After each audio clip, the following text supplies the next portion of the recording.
आणखीन एक महत्वाचा मुद्दा आहे या सगळ्यामध्ये, ते म्हणजे की जे सोडून जाणार आहेत ते निधी मिळत नाही, विकास होत नाही असं सांगतात, पण त्याचबरोबर आणखीन एक कारण देतात ते म्हणजे की नेतृत्व नाहीये. आम्ही कोणाचं ऐकायचं, कोणाचा विचार करून आम्ही थांबायचं आणि आम्हाला मार्गदर्शन करणारं कोणी नाहीये. तर विरोधकांचा हा एक मोठा असं नाही वाटत आहे का की कुठेतरी सेटबॅक सुद्धा आहे विरोधकांसाठी, नेतृत्व नाहीये म्हणून सोडून जात आहेत? तुम्ही चांगला प्रश्न विचारला. हे जेव्हा विरोधी पक्षात होते त्यावेळेसही यांचा आरोप तोच राहायचा की आम्हाला विकासाला निधी मिळत नाही. तरी सुधीर भाऊने सांगितलं की आम्ही त्या ठिकाणी अडून बसलेलो होतो, आम्ही लढत होतो. सांगितलं आम्ही पण लढतो. पण मी तुम्हाला सांगतो, ऐका ना, भोपाळमध्ये देशाचे प्रधानमंत्री नरेंद्र मोदीजी येतात आणि तिथून सांगतात की इरिगेशन विभागामध्ये 70,000 कोटीचा भ्रष्टाचार केला या राष्ट्रवादीच्या नेत्यांनी, अजित पवारांनी. 8 दिवसामध्ये तिकडे उपमुख्यमंत्री झालेत आणि ते विकासासाठी झाले.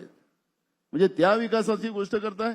8 दिवसाच्या पहिले प्रधानमंत्री मोदींनी तिथं सांगावं भोपाळमध्ये, आणि 8व्या दिवशी अजित पवार उपमुख्यमंत्री व्हावा राज्यात, आणि वरून राज्याची तिजोरीची चाबी त्याच्या हातात द्यावी. पण नेतृत्वाचं काय म्हणजे नाहीये विरोधकांकडे नेतृत्व असं बघा, आरोप काही लागू शकतात. मला नाही राहायचंय, मला तिकडे सत्तेत जायचं, माझ्यावर काही एलिगेशन आहे, माझ्या संस्था आहेत, मला वाचवायचं आहे म्हणून अनेक लोक विकासाच्या नावाने जातात. हे आम्ही पाहिलेलं आहे. विकास कोणता? विकास ते नेतृत्वावर आरोप होतच ना. ज्या नेतृत्वाने मोठं केलं त्या नेतृत्वावर आरोप होतच. त्या नेतृत्वाने तुम्हाला आमदार बनवलं, खासदार बनवलं, त्याची किमया राहत नाहीत. मी माझ्यामुळे झालो असं सांगणारी लोक आपल्याला खूप मिळतात.